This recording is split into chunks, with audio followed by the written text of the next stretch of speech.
Today's show is brought to you by KegConnection.com. Purchase all of your homebrewing and draft beer equipment with everyday low pricing and everyday flat rate shipping at KegConnection.com. Also, join the free Brewers Club Rewards program at KegConnection.com and start earning and spending points with every purchase. Go to KegConnection.com right now, use the promo code HHH, and you'll receive 5% off your order. KegConnection.com, promo code HHH. Entertaining shows with content that spreads information and sparks discourse throughout the community. This is the Pearl Media Network. Hey, welcome to the Homebrew Happy Hour. This is the show where we supply the answers to your homebrewing questions and discuss all things related to craft beer. If you have a question you'd like us to discuss on a future episode, visit homebrewhappyhour.com and click on the Submit a Question link at the top of the page. Now you can call or text them in by using 325-305-6107. I am your host, Joshua Stubing. Today I'm joined by the Director of Operations at CMBecker.com, Mr. James Carlson. James, looking good today, man. I'm doing good. How about yourself? Fantastic. I commented before that you said you didn't. It was just you didn't shave. I thought you were growing it out, dude. You look great. You look rugged. I like that. I like that. A little Batman going on. I like it. I think you were telling me that you were joking. You're like, oh, I only grow them out for certain reasons. Blah blah blah blah blah. And I told you the reason I even started growing a beard when I was younger is because I got really obese at one point in my life, and I noticed a beard can cover up a double chin, or at least that's what I thought. That's what I told myself. Really, it just looked like I had two beards because my chin was down here. We all have two beards. Yeah, varying degrees of beard. But it really does look good on you. You look rugged, and like with your unbuttoned flannel and everything. I'm like, goodness, this is it reminds me of that David Allan Coe song of long-haired redneck. Not that you're the long-haired redneck, but you're the guy at the bars that are laughing at the hippies who are playing. You're like the out of Portland bar. That's right. You look like you're ready for HomebrewCon too coming up. I am ready for HomebrewCon. Registration. You know what? We've got to figure out what kind of beer we're going to brew for that. That man, you are a mind reader. Because I was about to say, well, one, the AHA just opened registration for attendees. I think most people realize, because we talk about it all the time, we do have a booth again this year.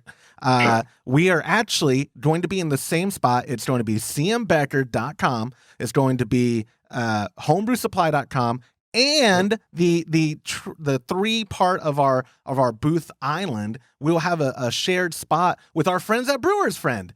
Lorena is going to be manning their booth and talking about all the fun things at Brewers Friend. I've been very familiar with the software. We all have been very familiar with the software, but I've never had to use it because when my dad and I were at Strat Brewing, we just followed your recipes and we never made our own. Now that we're all grain brewing, I kind of begged Lorena, I am a beggar sometimes. I could have just bought the software and not said anything to her, but I said, can you give me a discount? I want to use it now. And I promise I'll say nice things about it. No, I don't even need, she was very kind. She reached out and said, hey, if you'd like to use it, I want you using it and encourage you to use it. And I should tell you what, man, the software is really nice. I use the desktop version. Subscription as well. So I've sat down and played around with it. I really like it. One thing that's really cool about that software is the water. I can't even say the word, but you can go in and you can set the water. Your water profiles, exactly. Yeah, the water profile. Thank you. Yeah, I knew. It's got really cool, in-depth water, and she's a big believer in, and I am too. It totally changed the way your beer can taste.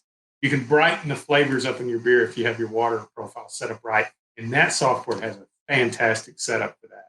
Yeah, it does, and I think it has everything to do with her insisting that to their engineers, their programmers, because like you said, we know her good enough to know that she is all like it. For her, it all starts with the best water that you can building the correct profile per beer. And with us, I know y'all do water building there, or you start with RO and you've added minerals or whatnot. I was really impressed when we talked to our friend Brandon who has sent us, who we have tried. Well, he's a fantastic brewer. And he will mimic the water profiles of the style of like the alt beer. He's like, oh, I'm going to go learn what the water profile is from Dusseldorf, and I'm going to totally recreate it so that way my beer tastes as close to the real thing as possible. It's amazing. It's freaking. Yeah.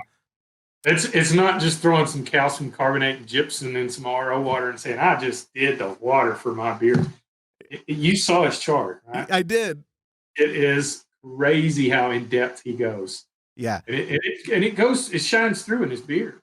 He makes phenomenally good beer. He does, and his notes that he sends are so overwhelming to me. That's the reason I haven't brought them on the show, is because I need him to translate them for me. Not that they're in English, they're in plain English. I'm just dumb.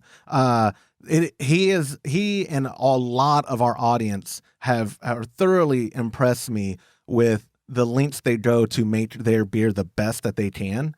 Where. Absolutely. Like me, my dad and I, not that we don't, but my dad and I are just like, well water? Okay, that's good. We'll start here. I think there's enough in there to make that right. Yeah, totally. I've done that. I remember when we did the big system, this is before I ever gave it a thought to water profile and having water tested for hardness and everything else. We did a 30-gallon, I want to say 30 or 35-gallon batch of beer. It was just totally ruined. Oh no! Because we used well water, and it had so many dissolved solids. It had so much. It was terrible for brewing beer. Yeah.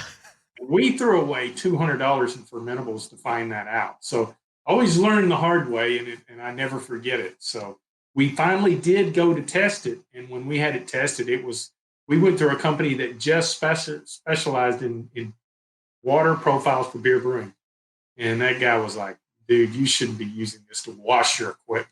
It was that bad. Wow. Yeah, I know. Like the water supply I have here in Kyle is really bad, objectively speaking, when they do tests on it. So I know, like, we would never brew with it. We haven't actually tested my pop's well water, but I assume it's fine. The beers have all turned out fine. Drinking from the well tastes great. Yeah. It doesn't have that, like our supply has that kind of like chlorine taste sometimes, because I think it is literally chlorine. I don't. It is literally chlorine. They have to use something to keep the bacteria down. Absolutely, not blaming them, but I'm not brewing with it. Yeah, exactly. You can boil that out, by the way, but it's still. I'm with you. If it tastes good to drink, that's always been my kind of rule of thumb. If the water tastes good, it's going to make good beer. Absolutely. There's a whole different level to that. Like Brandon showed us, that you can really get into the minutia of water profiles and make it really shine in your beer. Yeah, you really can.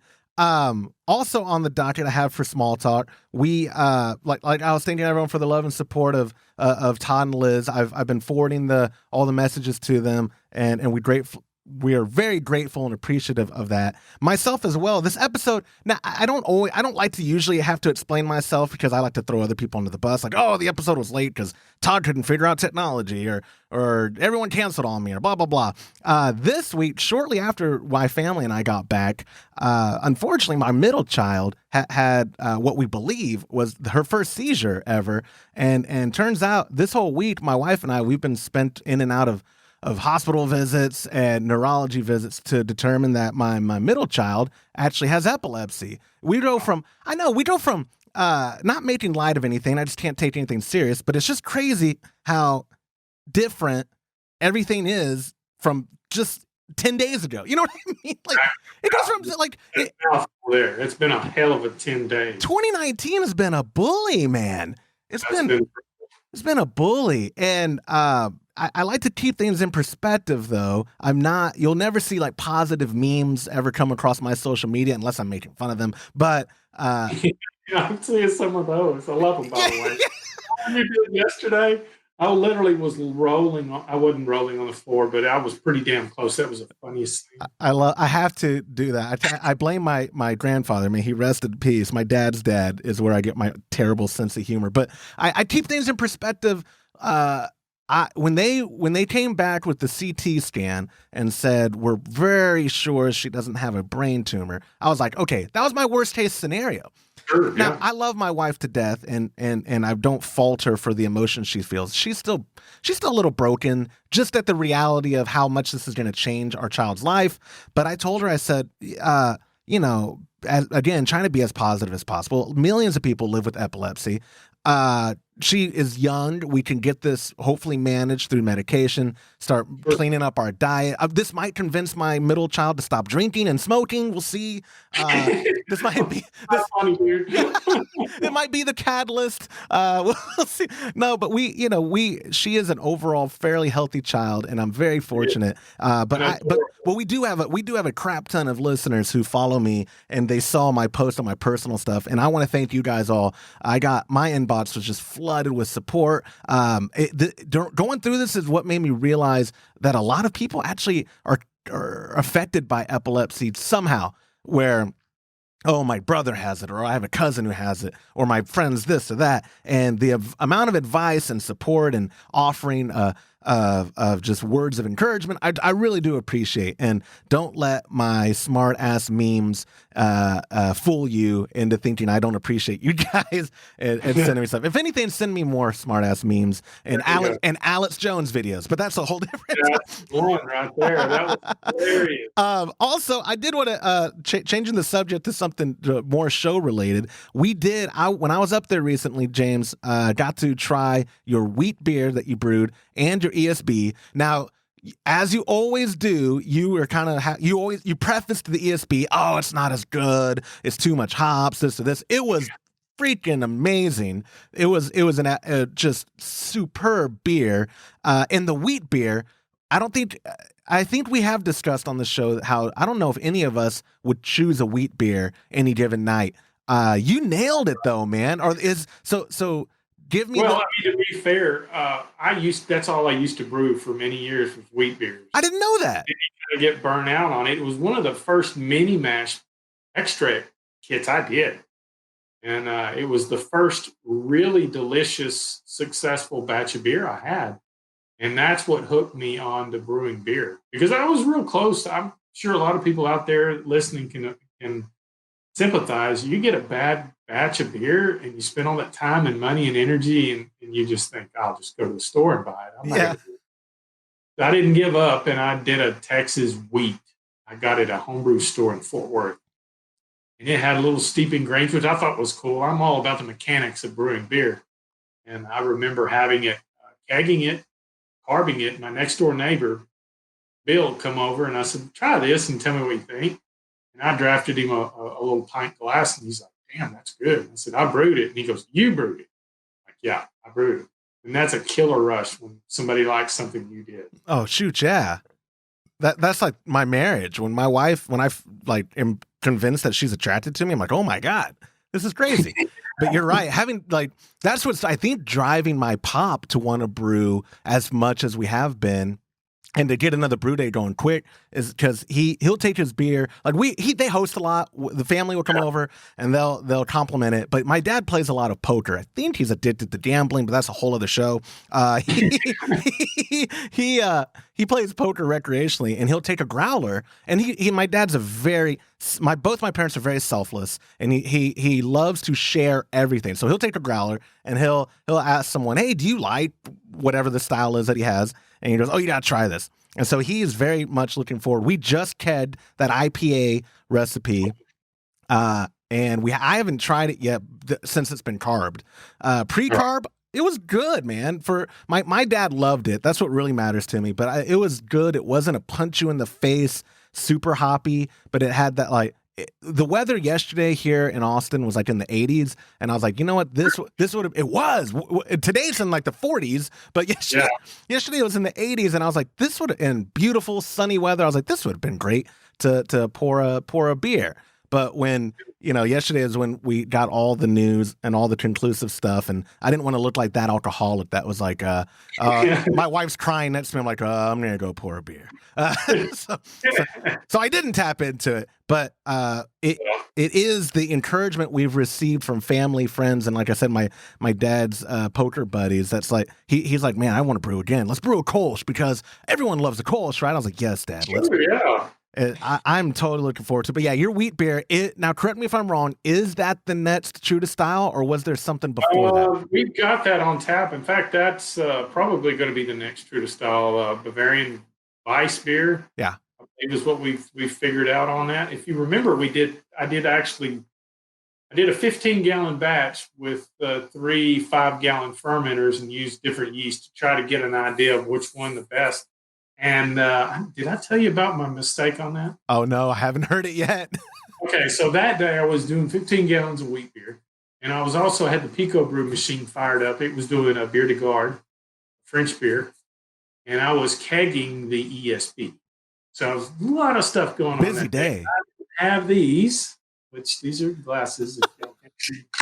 So I had we had 2 different strains of Weiss wheat beer. Yeah. And then we had a strain of White Labs and a White Labs German lager. So I was going to try that on that beer de garde. Go to pitching the yeast on the different wheat beers. I pitched the lager in the 1.5. Yeah. And I looked at that and grabbed the other package and thought, oh no. I didn't say that. I said another word. I was looking at that and I pitched the lager yeast. So went ahead and pitched the wheat beer yeast right on top of it. And that is the one everybody likes. Are you serious? Is that the one is that the one I tried? That's the one, the very first one I kegged for Liz. Okay. It went pretty quick. And if you remember, I brought 2 more. You did. Sunday. And we tapped those. And Liz told Todd she believed the first one was better than the other. They were all good, but the first one was really good. So out there, guys, if you mess up, you may not actually be messing up when you think you are. So we're going to try to figure something out on that with pitching both types of yeast. Now, keep in mind, we did that at room temp. So I wasn't using the temperature control conical. These were all in individual 5-gallon fermenter buckets. It turned out very good. Dang, man. You can brew with lager at room temp. You don't have diacetyl to worry about. That is so encouraging too, because I think people, we haven't gotten this kind of feedback. I just overthink everything. And sometimes I wonder, what I like about all of our dynamic is we do have all of us brewing at various levels of control. At the headquarters there, y'all are very, the awesome setup of having the spite system and then having temperature control conical. At Todd's... By the way, we got to give a shout out to Spike because Ben totally hooked us up with that CF15. If you guys want to see a really nice fermenter, go to Spike. Is it spikebrewing.com? Spikebrewing.com, yep. Check out their conical, their line. Well, all their equipment is top notch, but their conical fermenters, it's amazing. They come completely, they have nice silicone gate valves and tri-clamps, and they make really good stuff. For the money, they're the best, in my opinion, for the money, they're the best fermenter on. No, I agree with you, and they don't pay us to say that. I wish they did, but their products are stellar. We use we have that Amstel kettle, but we also I bought a spike kettle for my dad almost 2 years ago now. Pardon? Wasn't it for Christmas? It was 2 Christmases ago. This last Christmas was the all grain stuff. 2 Christmases ago, and he still finds a way to want to use it. It's not big enough to do. I bought the 7-gallon. So when we're brewing in 10-gallon batches, obviously, unfortunately, it won't work into it. But he still. I was like, Dad, we could sell it because Spike equipment holds its value. If you try to buy them secondhand, it's not that big of a savings. Like they hold their value well, which is a testament to them. They're the Apple of brewing equipment, right? Really. But so I was like, Dad, you could totally sell it and we'll definitely get our money back on it or close, not our money back, but we'll get close. He goes, no, I'm not. Hell no, I'm not selling that. We'll use it. It's like, yeah, exactly. He also, I think. He thinks that we will find some reason to brew a 5-gallon batch or an extract kit or something. If he's like, oh, look. Right. Yeah. Yeah. Yeah. You know what you could do? You could do a 2.5-gallon all grain batch with that. And a lot of people do that. Oh, good point. Recipes.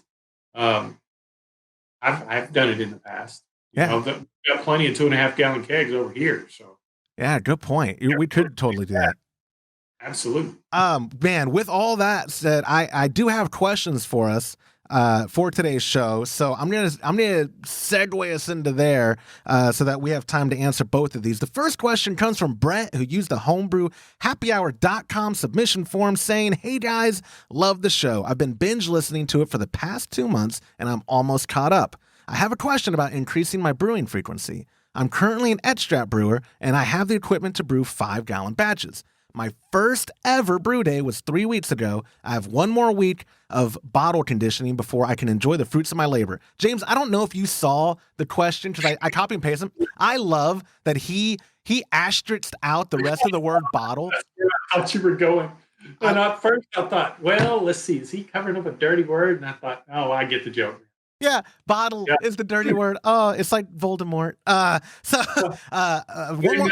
Not be named. Exactly. 1 more week of bottle conditioning before I can enjoy the fruits of my labor. My question is, other than drinking the beer quicker, how can I increase my brewing frequency? Or how can I turn my 5-gallon batches into multiple experiments? I am eager to become a better brewer, and I would like to move faster than 1 experiment per month. Cheers. James, but combined between us, we are no stranger to trying to increase our brewing frequency and the ways you can. So I'll let you start it off. What are some basic ways that what you did to go from brewing like once every other month to the frequency you do now? Easy. Just add your fermenter or fermenter stock. So you can get a fermenter bucket for what? Less than $20. And you can brew more. I had fermenter buckets all over my house. I had them in every closet and there was a hallway closet that had 2 of them in there. My bedroom closet had 2. And I would just always buy more fermenters because you can always use the same equipment to brew a different batch. Yep. Another thing that I started doing that was really helping me build up my brew stock. I sound like an alcoholic, but you can repitch when you get ready to keg one. Fermenters and kegs too. But when you get ready to keg one, then you've got good and taste it. Make sure there's no flaws. If there's no flaws and it tastes good, you can brew that same batch, and you've got perfectly healthy, viable, fresh yeast you can put right on top of that, and it'll go right to town in just a matter of hours. It'll start fermenting again. I wouldn't recommend doing it over 4 times. I kind of ended my test with the last batch, and 4 is about as much as I care to go. But think of the money it'll save you if you can repitch yeast. You can buy some cheap plastic buckets for fermenters. That'll get you brewing more and increase your frequency because you could do a batch on a Saturday, you can do a batch on a Sunday. That next weekend, if you want to do 1 batch that weekend, that's 15 gallons of beer. So I think of it that way. I would like to point out when you're talking about kegs to emphasize that too. Now, granted, we're biased. Even without Todd on the show, none of us are very big fans of bottling. But just logistically speaking, hear me out, Brett. It is worth the investment. If you're brewing 5-gallon batches, you can keg it. That is a super quick process. You're carbing. You're not having to wait as long to enjoy the fruits of your labor, and you're able to get it on a tap quicker. I firmly believe that kegging was the first step towards my pop and I being able to brew more because it would free up space. Well, first off, like I said, bottling is just terrible, but it would free up. Like, it's easy to just get that in the keg, and then it's easier to enjoy it and share it and all that other stuff that comes with brewing. You know, I don't know if Brett has like a community around him of people who also brew or enjoy beer, but I found bottling is an easy way to share beer. But man, James, I don't know, remember if it was you guys who recently had a mishap with bottling. Was it last year's homebrew competition? Yes, it was. That's what it was. Diacetyl. That's what it was. See, Yeah, here's what's crazy about it, and the reason why I don't like bottling, but we literally bottled that the week before they judged it. And I'm not saying that didn't happen because it possibly could have, but it seems to me it takes a little longer for diacetyl to form in a bottle than 5 days. So to me, it's a lot of work. you've got to wash the bottles, then you got to sanitize the bottles, then you got to dry the bottles, and then you got to fill the bottles, and then you have to remember you got to have the right amount of priming sugar. If you put too much, you have exploding bottles. Little, you got flat beer. To me, it's just if you have a keg and a fridge, or better yet, go to the garage sales, find a freezer, get you a 1x12, build a box, raise the lid, get you Inkbird makes a timer, a refrigeration controller. It's $24. Hook that up. You've got, especially I bought a big one, and I'm talking it would hold a dozen kegs, and I paid $50 at a garage sale. There's a lot of really cheap ways of having homebrew, and a lot of homebrew. There is. Depends on how willing you're willing to. You know me. I'll MacGyver the crap out of anything. You do, man. I love it. Anything to save a buck. I love that about you. His last part talking about turning his 5-gallon batches into multiple experiments. Correct me if I'm wrong, and this may be dumbing it down way too much, but that's my level of comprehension. You could totally turn that 5-gallon batch into 3 1s and a 2 and pitch different yeast, and that will help him perfect that style that he's brewing and find which one he likes. Because like you were talking about with the wheat beer, accidentally throwing the lager yeast in before throwing the appropriate yeast in. People experiment. I mean, there's experimental brewing podcast, I think, is devoted to things like that. Brewlosophy does beer experiments. I think they trademarked it. I don't know if I owe them $1 now for saying that on this show. But there's a whole subculture of experimentation devoted to that. Like Brett, I would say you could go to Reddit subreddit for homebrewing. I don't think they like me there. It's very hot or cold, so don't tell them I sent you. I don't know about that. But just go searching through forums, and you will find a ton of encouragement and advice of people who go, hey, I brewed a wheat beer, and here's the yeast that I pitched, and here were my results. And keep a journal of it, too. And I think that kind of fervor you'll get from anticipating the results and seeing how the different yeast, the more you involve yourself with the beer culture, the brewing culture, the easier it is for you to keep that zeal and brew more frequently over and over and over again. Absolutely. And another thing, one thing that I've done in the past that works really good, people are going to cringe when I say this, but, let's take the 1 or 2 liter bottles of like Coke and Dr. Pepper and seltzer water or whatever. If you do get those, don't throw them out. You can throw a little sanitizer in them, and then you can do that 5-gallon batch. You can actually use those. You can bottle condition them. Just like you're doing a regular glass bottle, but you're doing 1 to 2 liter bottles. So you can actually still do your bottling bucket and all that, but you can have beer ready to drink for a group of people, and that would save you money on having to buy the drafting equipment. You can just use that. Absolutely, and that's a good way. Absolutely. So there's all different ways of saving money and also increasing the frequency and your stockpile of your homebrew. Imagination. That's all you need. Exactly. Imagination. I think the hobbies that I find myself continuously doing right now has been jujitsu and homebrewing. And the commonality they share together is that they're both very addicting once you realize the joys of it. Like you said, when I, knock on wood, my dad and I have not had a bad brew day and not have had any beer turn out bad. So we've been hooked from the beginning of oh man, we're brewing beer. It tastes good. People like it. That feeds my ego. Let's brew. Same with jujitsu. I've been in it long enough. Now there's people I can choke out. Oh, I'm choking people out instead of just getting my lights knocked out. This is fantastic. Wrestle. I think Brett will learn. Yeah, I like the idea of him wanting to brew more. That shows zeal already. And thank you for submitting the question, Brett. I hope that you do brew more, and then I hope one day maybe you send some of your beer to us. If you're already bottling, I mean, we like beer. We should totally give you feedback, Brett. Absolutely. Moving on to question number 2 came from Jesse, who also used the submission form at homebrewhappyhour.com. Jesse wrote in, "Hey there, fellas. My question is about sanitation. I am new at homebrewing, and I started out with a 1-gallon extract kit. I've since gotten 2 more 1-gallon glass vessels, and I've made about 10 batches of homebrew. I use and Cool. reuse brown glass beer bottles. I found your podcast and been learning from you guys ever since. My 3-point question is, 1, before sanitizing with a sanitation solution, should I wash my bottles and brew equipment, fermenter as well, with hot water and soap, or just use ultra hot water plain? Then, should I use cold water for the sanitation process? Lastly, do I have to wait until every single drop of water has evaporated, or is it about an hour or so afterwards with a, and he put in quotation, countable amount of water drops left over?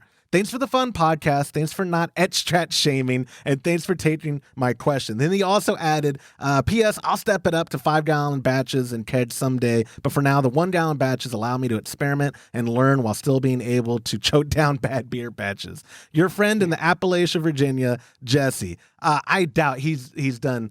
I doubt he's choking down bad beer. He's probably being funny there. Yeah, I doubt it. I have before. My past it was hard for me when I first started brewing to throw anything out because, man, I work a lot of money. You don't want to throw that away.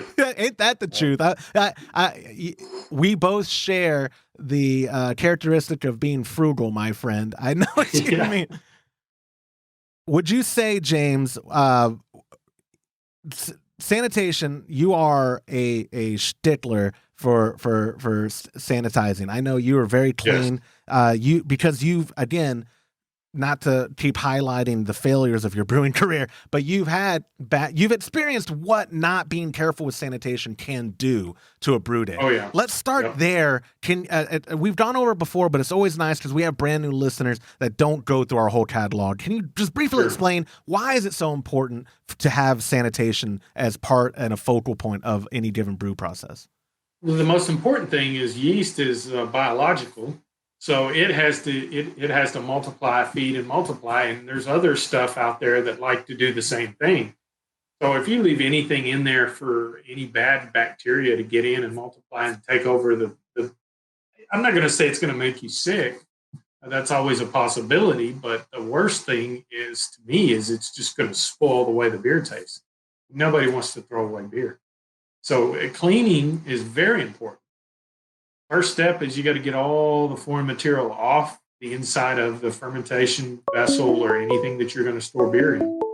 That's very important, and that requires soap and water.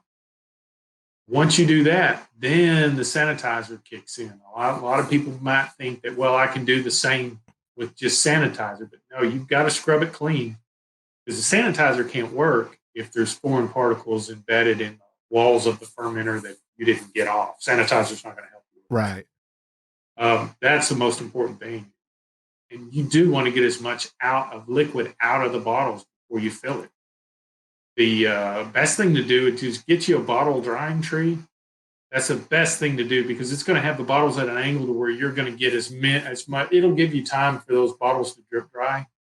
And it doesn't take as long as you think. So be patient and allow that to work like it's supposed to work, and you'll have better results. We have a line of chemicals that I use, and I really like it. The thing that you got to remember on sanitizer is read the instructions. You want to know where it works, what range, what temperature range. Does it work with well water? Does it not work with well water? That's extremely important because I went through, and you remember this, I went through a batch. I had 2 in a row that were infected. And it was extremely frustrating because of the steps that the lengths that I go to make sure everything's sanitized, cleaned, and then sanitized and dried. Exactly, yeah. And come to find out, the sanitizing solution that I used didn't work with my well water, so it wasn't effective. And I had a chemist to tell me that. He showed me exactly why. So it's very important. Whatever sanitizer you're using, follow the manufacturer's instructions. And know how that works and what it works with and what it doesn't. Exactly. And that was a focal point. You're a very nice guy, and I will continue your trend of not name dropping the brand that didn't work for you.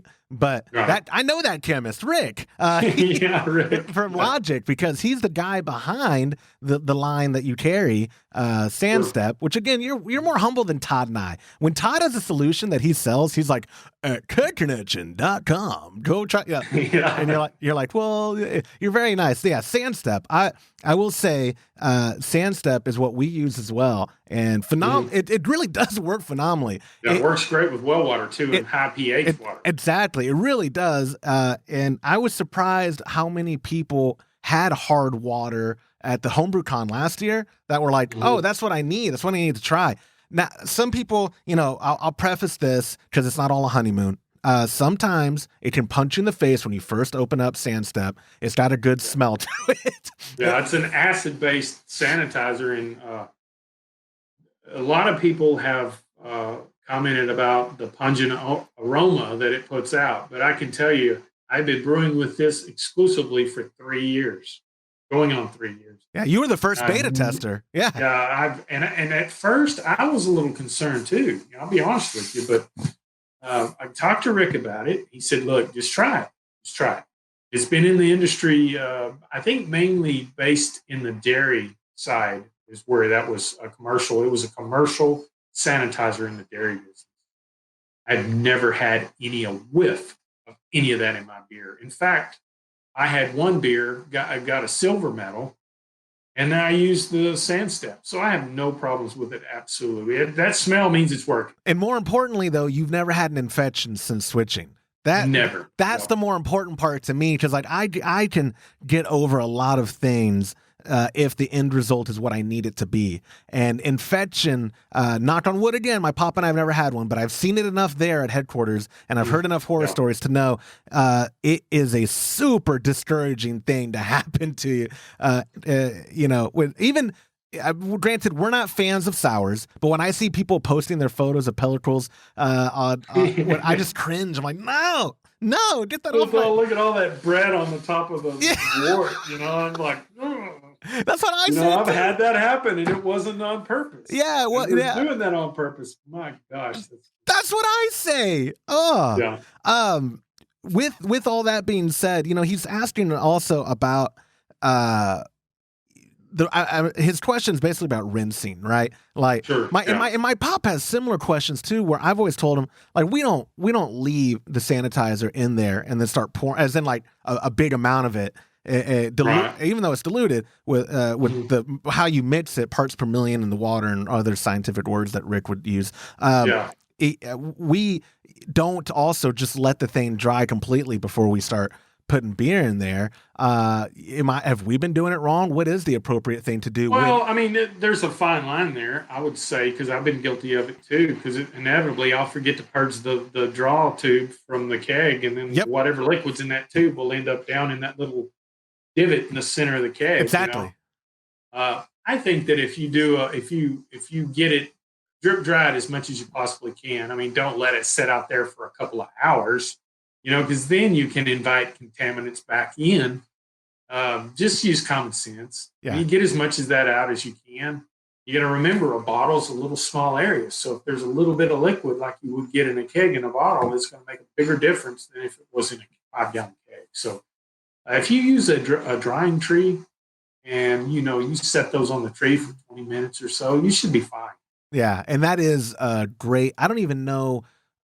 For bottles, for sure, drying trees, they're very common. I think Amazon has them dirt. Yeah, you can get them on Amazon for next to nothing. With the keg, because I like to turn everything about me. Jesse, we talked about your bottles. For the kegging part, again, like you said, let it drip dry, air dry but it doesn't have to be.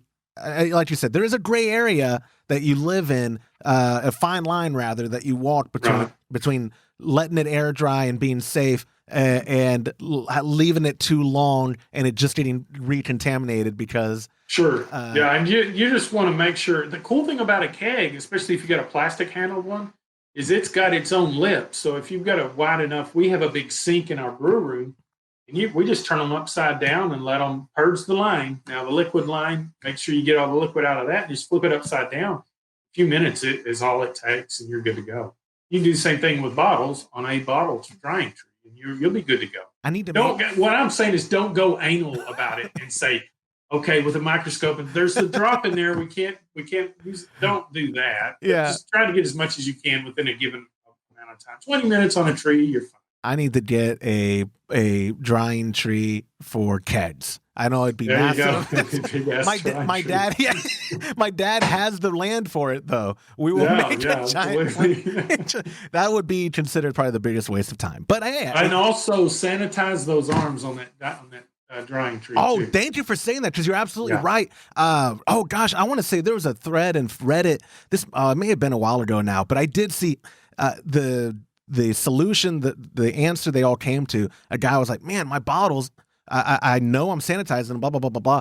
The culprit ended up being bacteria on the device that they were drying their bottles on, the rack. It's because sometimes you can overlook those things, or you think it can't be contaminated. It never got dirty in that traditional sense. But bacteria doesn't require it to look filthy. Bacteria lives. It just needs heat or acid or iodine, something to kill it. Another thing too, if you remember, a lot of these drying trees come apart. You can actually put them in a dishwasher. Yep. So put them in a dishwasher. Don't put any detergent in it. Just put it in there and then run high heat. And just make sure the plastic's safe for that. But you can actually sanitize in a dishwasher with just heat. Absolutely. And Jesse, we will never strat shame you here, but I will bottle shame you. Go to kegging. You're an adult, Jesse. Start kegging. Kidding aside, thank you so much for submitting the question, Mr. Carlson. That does it for this week's show. I appreciate you jumping in with me. We are recording this the same day it's publishing. We usually record it way before. It's been a crazy, less than enjoyable week, but I do appreciate you taking the time to do the show with me. And you bet. I hopefully next week too, I'll be able to steal some of your time so we can get this show out on actual schedules. Absolutely, anytime. Love doing it. I appreciate you, man. I'll talk to you soon. Have a good weekend. All right. You too. And that will do it for this week's episode of the Homebrew Happy Hour. If you have a question you'd like us to discuss on a future episode, visit homebrewhappyhour.com and click on the Submit a Question link at the top of the page. Or now you can call or text them in by using 325-305-6107. Thank you to our show sponsor, kegconnection.com, for supporting our podcast and the home brewing community. Go to kegconnection.com, use the promo code HHH, and you'll receive 5% off your order. On behalf of Todd Burns, James Carlson, and the Pearl Media Network, I'm Joshua Stubing. Thank you for listening.